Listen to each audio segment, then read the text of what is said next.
I'm ready to be your wife again, my wife announced after disappearing for a year. But when she returned, my new girlfriend, pregnant, opened the door. The look on her face said it all. That's when my ex finally learned she wasn't irreplaceable. Some moments just hit you like a punch to the gut, even when you think you're numb. For me, it wasn't a sudden crash or shouting match. It was a text message that landed on my phone like a bombshell years after my world had imploded. A simple, almost casual, "I've had my fun. I'm ready to be your wife again." Can you even imagine? My world almost stopped. But let's back up a little, to before that text ever landed. It started with a coffee cup. I didn't even notice it until I went to pour my own, reaching for the familiar weight of my mug. Haze was still hanging there, on its hook, that one with the chipped rim she insisted gave it character. 11 months, and I had never bothered to throw it away. I didn't cry that morning. I just stayed at it, like it had said something utterly stupid. Then, I poured my own cup, and I didn't look for a second. I hadn't done that in months. The refrigerator still held a note. I left it there, not out of some sentimental ache, but as a kind of psychological pest control. A grim reminder. I need to find myself. Don't wait. That's all she wrote. Not a goodbye. Not a plan. Just that. It was like a teenager backpacking through Europe, not a 60-year-old woman leaving 3 decades of marriage. At first, I did what any fool does. I made breakfast for 2. I bought her favorite yogurt. I carefully, meticulously folded the extra pillow on our bed. I checked the mailbox every single day, as if, somehow, there might be a letter, a joke, a code I needed to decipher.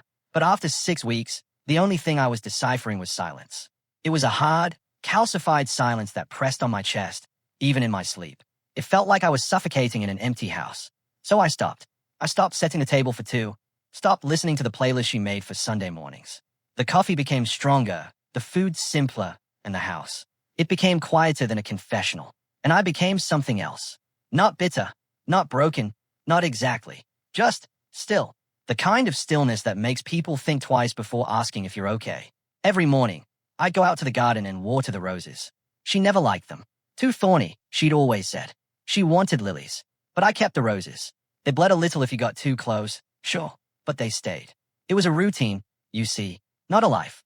Until Rut started waving. At first, I thought she was just being polite. She'd moved in across the street a few months back. 20-something, maybe younger, always in hospital scrubs, always with a tired smile and her own coffee cup. She'd wave, and I'd return it with a nod, like someone who had forgotten how to feel like a human being. But she kept doing it, every morning, like clockwork. And one day, without thinking, I raised my hand first. That day, she crossed the street, and she asked about the roses. I gave her one to take home. She pricked her thumb on the stem and laughed. "You kept the thorns," she said, still smiling. "Well done." Then she turned and went back to her house, humming something low and nostalgic. It was the first time I'd heard another voice near my porch in months. And something in me, something long dormant, just listened.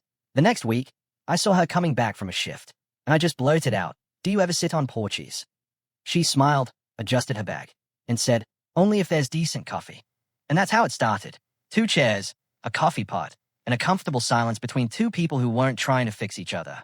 We were just surviving the noise the world had already made. We didn't talk about the heavy stuff right away. No, at first, she told me about her father, about how he passed away last year. She said that grief doesn't run you over like a truck. It waits behind a door and assaults you when you go to get the keys. And I told her, that's exactly how I felt. She started bringing coffee instead of taking flowers. Sometimes she'd bake something and leave it in a small foil container with a sticky note. "Eat this before I judge you." Once, she forgot a scarf on the porch. I hung it on the back of the chair. She never got it back. That second chair on my porch stopped being just a seat. It was regularly occupied by a woman who didn't ask if I was okay, who didn't probe me with worried eyes or therapist-approved phrases. She just sat today, and in doing so, she gave me permission to sit, too. One morning, she showed up earlier than usual. No coffee, no foil container, just her. She stopped on the steps and asked, "Do you ever get tired of waiting for things that never come back?" I didn't answer right away. I just looked at the note that was still stuck on the fridge through the kitchen window. "Yes," I said, my voice barely a whisper. "I think I'm finally getting tired." Rut didn't fill the silence. That was the first thing I noticed. Most people see silence as something broken, like a faucet that needs fixing. They rush to mend it with words. She didn't. She sipped her coffee and watched as the light changed through the trees, as if it were a show worth tuning into. It made me feel not watched, not judged, just seen. As a man whose story didn't need translation. It started on Sundays. She would call once, never twice. Always left room for a no. I never gave her one. She'd bring banana bread or some leftover pasta from her sister's house, and we'd sit on the porch while the world spun without us. One Sunday became also Wednesday, then Friday, with no formal schedule, just a rhythm. And somewhere along the way, she stopped calling. I learned things about her in fragments. Her father had been a brickley, rough hands, tender eyes, smoked too much. When he got sick, she came back to town to care for him. He died on a Tuesday. She still doesn't like Tuesdays. Her mother passed when she was little. She was an only child. I never really knew how to be a daughter, she said once, but I was damn good at being a nice. She smiled after that, a half smile, as if she were proud and tired of it all at the same time. I didn't share much about Claire, just that she left, that it was sudden, that there was a note. Rut didn't insist. Sometimes she'd look at her hands. They never stopped moving, stirring coffee, folding napkins, smoothing out invisible wrinkles from her jeans. I got used to the movement. It was comforting, like a heartbeat. You forget you hear it until it stops. One night, she brought dinner. A real dinner. Pork chops, roasted potatoes, homemade applesauce. I joked that she was trying to poison me with kindness. She rolled her eyes. This is what normal people do, Mark. They eat. They talk. They laugh. I looked at the full plate and asked, do you think this is normal? She paused. No, she said, a soft smile playing on her lips. But I think it could be. After dinner, we stayed on the porch longer than usual. I poured another glass of tea. She brought her knees up to the chair. It was cold, and I offered her my old flannel. She took it, smelled it first before putting it on. I didn't know what to think of that. Around 10, she stood up, stretched, and looked towards her house. The windows were dark. I don't want to go back tonight, she said quietly, almost a confession. I didn't say anything. I just held the door open, and when she came in, I whispered, you're welcome here if you ever need peace. She turned, already halfway down the hall, and said, yes, I need it. She stayed that night, and the next. There was no ceremony, no grand declarations, no awkward negotiations.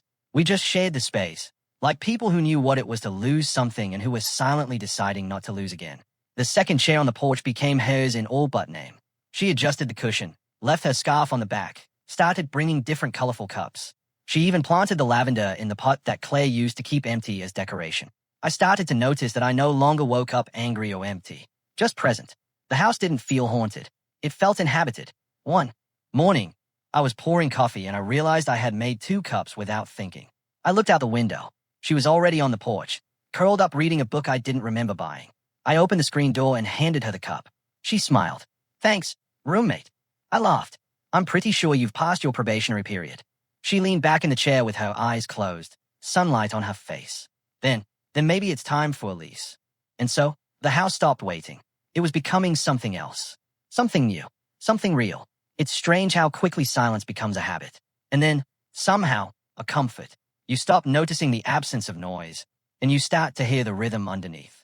The creak of the floorboards, the hum of the refrigerator, the way she sighed just before falling asleep. Rut fit into the house as if she'd always been there. No announcement, no moving day. Her toothbrush just appeared next to mine. Her jacket hung next to the old one Claire left, which I had silently tucked into the back of the closet. The seasons changed, as they always did, but this time I noticed the leaves along the path that burned golden embers before falling like confetti. Rut would sweep them into little piles every Saturday. She said it was meditative. I said it was obsessive. She'd smile and threaten to start composting. I almost believed her. By November, the neighbors started waving for longer, smiling wider. One even shouted from across the street, glad to see the house lit up again, Mark. I just nodded and looked at Rut through the kitchen window. She was laughing at something on her phone, barefoot, wearing that same old flannel of mine like armor. No one asked where Claire had gone. People are weird like that. They don't want the real answer, just enough context to feel politely sorry and change the subject. A few friends came over for coffee. One of them, Greg, leaned in and whispered, she's good for you. You don't look like you're waiting to be hit by a bus anymore. I told him that was a pretty low bar for happiness. But he was right. There were no labels. She wasn't my girlfriend, my partner, my nothing. She was just Rut. But she had added little names around the house, sticky notes on the jars, cheeky inscriptions on the cups. She called the armchair by the fireplace the throne and claimed it every time she read. I let her. Hell, I bought her a matching footstool. One quiet night, we were lying on the sofa. My head was back, eyes closed, falling asleep to the sound of some documentary that neither of us was really watching. Her fingers found my hand. I squeezed once, distractedly, but then I felt her guide my hand slowly, deliberately, until it rested on her lower belly. I opened my eyes. She was watching me, indecipherable, cautious, but not afraid. I found out yesterday, she said. The world slowed down. I didn't say anything. I just kept my hand there. My thumb moved slightly, maybe a reflex, maybe trying to hear something that wasn't there yet. Are you okay? She asked. I opened my mouth, closed it again, and then I laughed. Not a big laugh, not a comedy laugh, just a release. A sound I hadn't made in over a year. Something between disbelief and clarity. I don't know what I'm supposed to say. I managed finally. Then, don't say anything, she whispered. Just stay here. And I stayed. The next morning, I made 3 cups of coffee. One for me, one for her, and one that was left getting cold on the table, untouched, like a promise. I started to notice things. How she grimaced when she brushed her teeth. How she stopped eating onions. How she cried once during a dog food commercial and tried to blame it on hormones.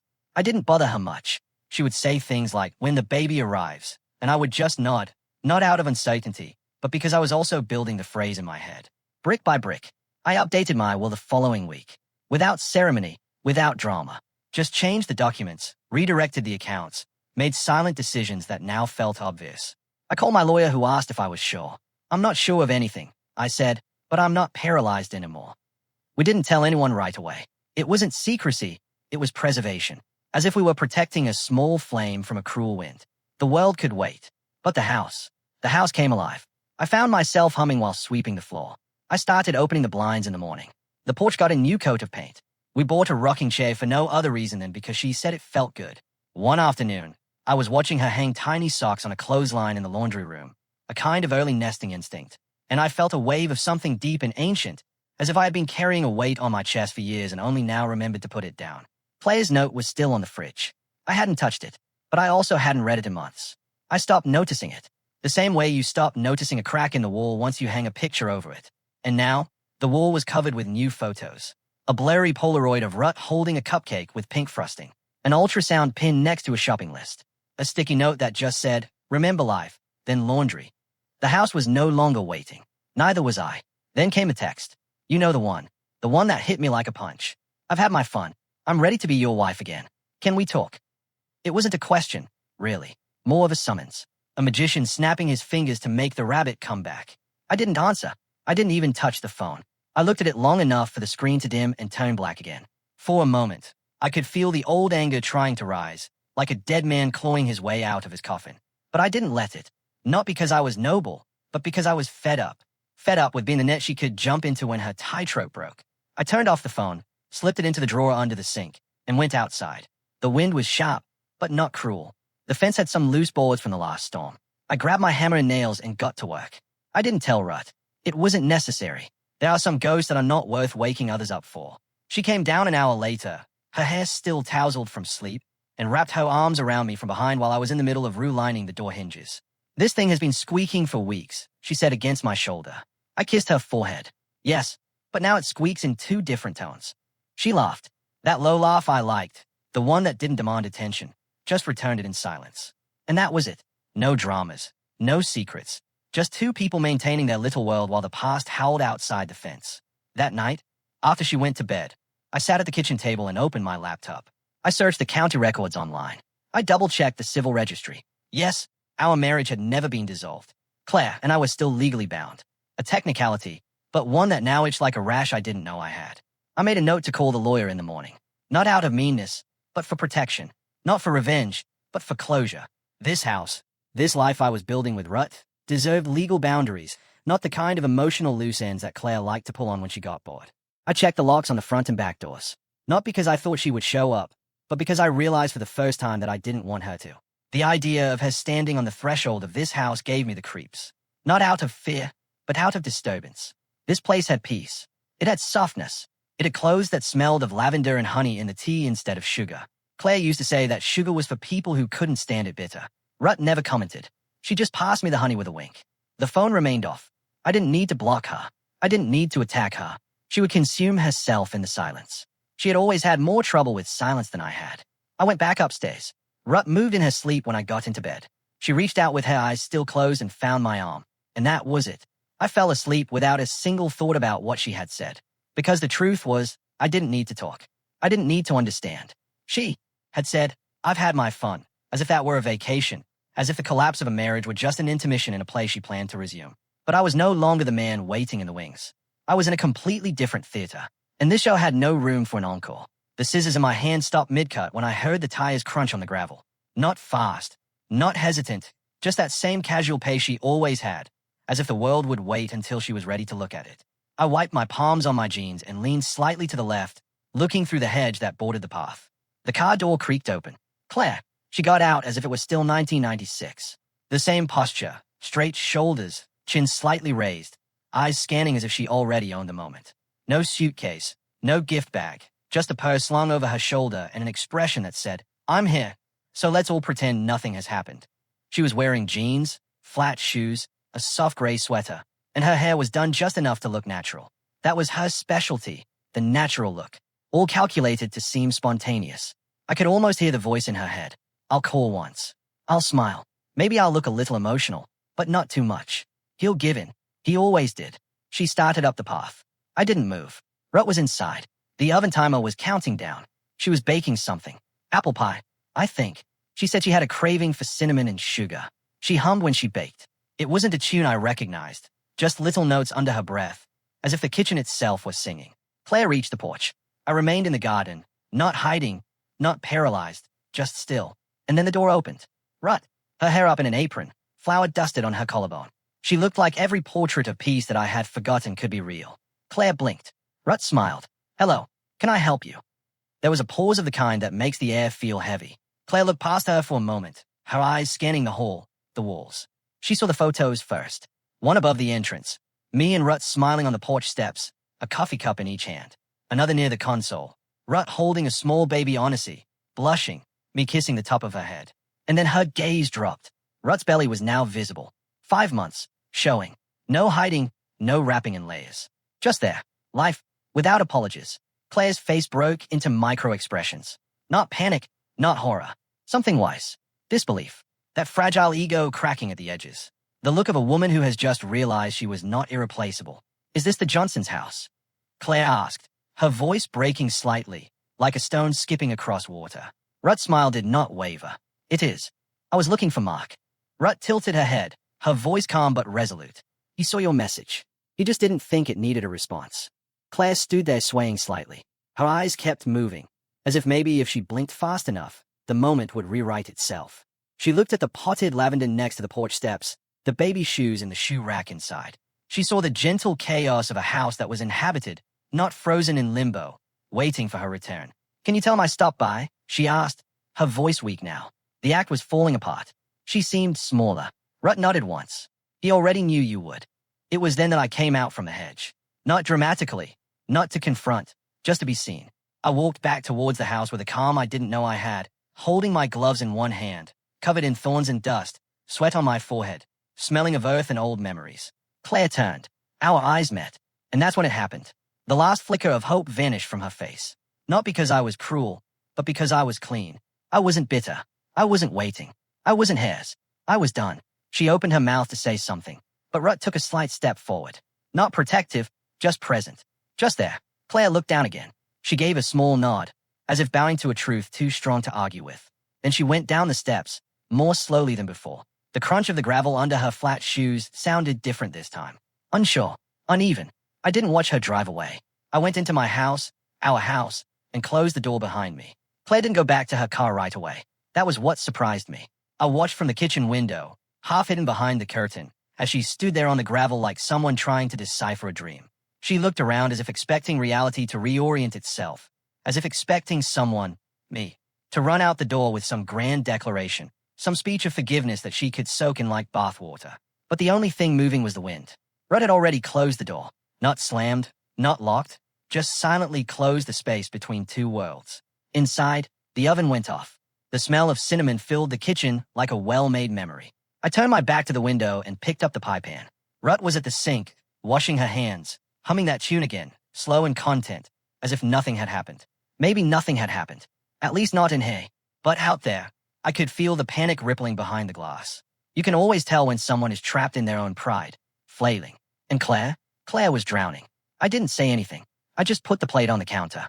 Rut dried her hands, looked at me for a second, and said, "She's still out there." I nodded. "She'll be gone soon enough. She has nowhere to stay here anymore." And even less to say, Rut replied, leaning on the counter with soft eyes. Not triumphant, not smug, just firm. She was looking for a different house, she said quietly. The one you lived in before. I nodded again. That house burned down 11 months ago, with no forwarding address. Outside, Claire finally moved. I heard the soft click of her car door opening, followed by a long pause. Then the sound of it closing with a slam, louder than necessary. The tires spun for a moment on the gravel, more for show than for speed. Then they settled into a slow crawl down the road. Rut didn't look out the window. She didn't need to. Do you want pie now or after lunch? She asked. Let's eat it now. Life is short. She laughed. I'm sure you won't need a whiskey after that. No, I said, a smile finally reaching my eyes. The pie is fine. We sat at the table. 2 slices, 2 forks, without ghosts. Later that afternoon, while I was folding laundry, I found the flannel shirt I hadn't worn since spring. The one Claire used to criticize because it smelled like a shed. I put it on anyway. Rut looked up from the sofa and smiled. That makes you look like you know how to chop wood. I know how to chop wood, I said. And you? I asked skeptically. Once, in '89, the axe handle broke, and I decided the universe was telling me to retire early. She smiled and threw a balled-up pair of socks at me. I'll believe it when I see it. We didn't talk about Claire again that day, but I couldn't help but remember the moment her voice broke. When she said, "Is this the Johnson's house?" as if she were trying to remember an old password that she hoped still worked. She had returned to a story she thought was on pause, but the plot had changed. The cast had changed. The genre had changed. And worst of all for her, is that now it was better. She had looked inside that house and had seen the truth framed on the walls. 2 people in love. A bassinet. A future. There was no room for her. And it was then that I realized the panic wasn't because she had lost something. It was because she realized that she had already been replaced in every important way. No screaming. No confrontation. No bitter monologue. Just the silent horror of being too late. The door hadn't been slammed in her face. It had simply stopped opening. And sometimes, that's louder than any lock. The final message arrived just after midnight, glowing faintly on the nightstand next to the bed. That kind of time when regret starts to itch. When people like Claire remember that they are not immortal, and that bridges don't rebuild themselves. I didn't hear it right away. Rut had fallen asleep with her hand on my chest, her breathing rising and falling in that rhythmic way that made everything feel slower, safer. There was a silent calm in the room, warm blankets, the distant hum of the radiator, a paperback book open on her nightstand as if it had fainted mid-sentence. I wasn't dreaming, just floating somewhere in between. Then the vibration. Subtle, annoying. I blinked at the screen. Please. I was lost. I didn't know what I was doing. No punctuation in the second sentence, as if she had written it quickly or thought that simplifying it would make it seem raw, sincere. I sat up slowly, careful not to wake Rut, and read it again. I was lost. I didn't know what I was doing. It was the kind of thing you say when you want to rewrite your own story. Soft edits. As if betrayal were a typo. As if leaving without a word were just an emotional administrative error. My thumb hovered over the keyboard longer than I would like to admit, because there was a time when that sentence would have undone me. It would have made me look for reasons to forgive her. It would have kept me up all night going over every moment, wondering what I did wrong. But not anymore. No, not hey, not now. I wrote slowly. You knew what you were doing. You just didn't think I would survive. I sent it without a period. Just the words. I didn't wait for the writing bubble. I didn't care if she read it. I put the phone face down and stayed at the ceiling for a good while. Then I went to contacts, found her name, deleted it. Not blocked, not hidden, just gone. The same way you throw away an expired medicine, something that once might have helped, but now only poisons. When I finally got back into bed, Rut moved slightly. She turned towards me in her sleep, resting her head on my shoulder. Her hand slid to my stomach, anchoring there without waking up. It was enough. The next morning, I called my lawyer. Another update, he asked, half asleep. Yes, I said. The last one, I think. We made an appointment for the afternoon. Rut offered to come with me. I didn't ask her. She volunteered. That mattered. We sat together in the office, the late autumn sun cutting through the blinds in thin stripes. She didn't say much, just held my hand while I signed the new papers. She was now the sole medical power of attorney, the executor, the beneficiary. Everything, really. Any close relatives as backup? The lawyer asked, looking at the line. I shook my head. If she goes, I go too. The lawyer nodded, closed his pen with a click. Rut leaned in, kissed my cheek, and whispered, "You didn't have to." I smiled. I didn't have to. I wanted to. It wasn't about money or property or power. It was about clarity, about drawing a hard and permanent line between the man I was and the man I had chosen to be, the man who waited and the one who built. Clay's message deserved no more than that single line because that's all she ever gave me. Lines. Promises with invisible ink. Phrases that sounded like apologies, but that bled excuses the moment you held them up to the light. And this time, I didn't hold anything. I just dropped it, silently, without a sound. Later that night, Rut and I sat on the porch. It was starting to get colder. She tucked her feet under herself and passed me a blanket. "What did the lawyer say?" she asked. "All set." She raised an eyebrow. "Really?" I nodded. "All set." She took a sip of tea. Then she looked out into the darkness, the way she does when she's turning something over in her mind. "Finally," she said, "I feel like something ended today." I didn't correct her, because something had ended. The backyard smelled of oak smoke and rosemary. Rut's sister had brought her famous potato salad, loaded with bacon and secrets. And one of our neighbors, Greg, was in charge of the grill as if it were a military operation. There was music, but not loud, just some old blues coming out of a Bluetooth speaker hidden behind the garden gnome. Rut had woven little fairy lights into the bushes, and they twinkled like a silent applause around us. It wasn't a party, really, more of a thank you note in the form of a gathering. A subtle celebration of nothing in particular, except perhaps everything. New beginnings, full stomachs, fresh lemonade, the fact that no one at the table had to fake their smile. Rut's pregnancy was now unmistakable. She wore a light cotton dress and moved a little slower, her hand resting on her belly as if she were always in the middle of a conversation with a life growing inside her. People spoiled her. She allowed it with a faint annoyance. "I'm pregnant, not dying," she would laugh, before letting someone else carry the bowl. At one point, Rut's sister took me aside. "You seem like someone who has it all figured out." I smiled, or has finally stopped trying. "It's the same thing," she said, and then went back to her wine. The sun set low, and the shadows lengthened across the lawn. We were passing around slices of Rut's lemon pie when it happened. That distinctive sound of tires on gravel, slowing down. The conversation didn't stop, but something changed. Glances were directed towards the entrance, then quickly averted. Claire's car hadn't changed much. I could see her behind the windshield, the perfect posture, sunglasses on, although the sun had mostly faded.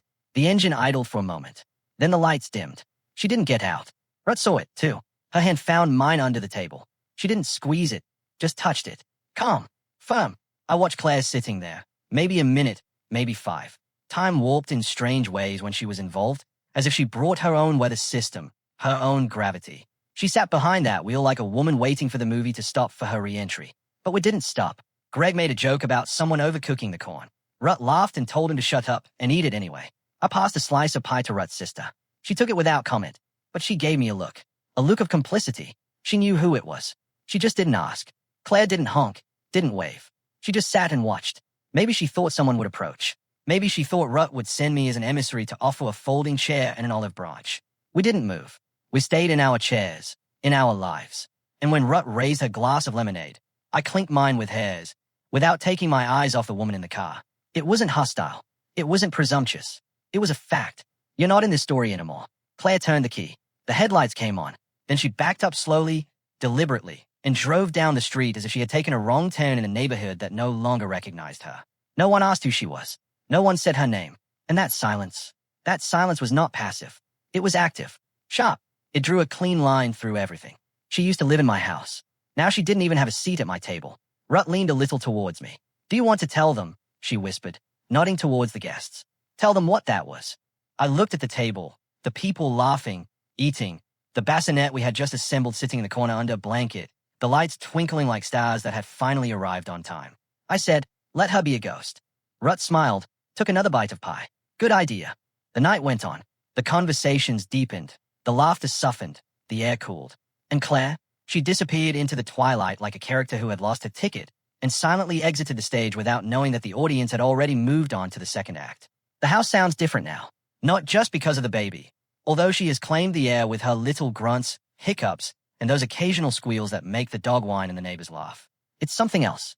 A frequency you don't notice until you've lived without it. Life. Real life. Unscripted. The kind that doesn't ask permission or apologize for the mess it brings. Our daughter has Rut's eyes, that deep hazel that changes with the light. She also has my eyebrows, which Rut says is both a blessing and a curse. She'll look perpetually skeptical. She laughs, as if that's not exactly what we'll need in this world. The living room is a minefield of stuffed animals and baby bottles. Boat cloths are draped over the backs of chairs like flags of surrender. There's a half-built wooden rocking horse. In the corner, I keep swearing I'll finish. And on the mantelpiece hangs the photo. It's not professional. Rut's sister took it in the backyard. Me holding the baby. Rut by my side, a little bit of apple pie on her cheek. No one noticed until hours later. We looked tired. Not posed. Not polished. Just perfect. On the back of that frame, I took a pen one night while Rut was sleeping upstairs and scribbled a single line. The day everything really began this time. Not the day Rut moved in. Not the marriage license we signed in silence without telling anyone. Not even the birth. But that quiet afternoon 2 weeks after the baby was born when I looked around at the chaos and realized I was no longer acting. I wasn't preparing for someone to leave. I wasn't wondering which version of myself would be easier to love. I was just there, present, needed, at home. There's no trace of Claire in the house now. Not in the drawers. Not in the photos. Not in the stories we tell. The chip trim cup is gone. The note on the fridge, finally peeled off and thrown away with the grocery receipts. Her name hasn't been spoken in months. Not out of resentment, but because it simply doesn't belong in the current sentence. It's not erasing, it's evolving. The kind of silence that grows over time, like ivy covering an old scar on a brick wall. Right now, Rut hums lullabies, most of them off-key. The baby doesn't seem to mind. I'm back to taking longer morning walks, pushing a stroller down cracked sidewalks as neighbors wave and shout. She looks like her mom. I wave back, smile, keep walking. Sometimes I see my reflection in the shop windows. A man in his 60s with silver hair and bags under his eyes. But the man in the reflection isn't empty. He's not waiting for an apology. He's not saving space for someone who didn't value him. He's full. One morning, while I was changing a diaper that could have been classified as a biohazard, I looked down and saw her tiny hand grip my finger tightly. Intentionally, something clicked. All this time, I thought peace would come in the stillness, in the solitude. But it turns out that for me, peace sounds like a baby with hiccups while she sleeps. It smells like cinnamon from Rut's 2 a.m. baking. It feels like knowing exactly where I belong without having to ask. We didn't replace anyone. We just stopped reserving a seat for someone who had already chosen to leave. And that photo on the mantelpiece doesn't commemorate a milestone. It documents a truth. Some stories don't begin until you finally stop rereading the wrong chapter. So, tell me, if you were in my shoes, with that text on your phone and a whole new life blooming around you, what would you have said? Have you ever had to close a chapter so completely to start a new one? I really want to know what you think.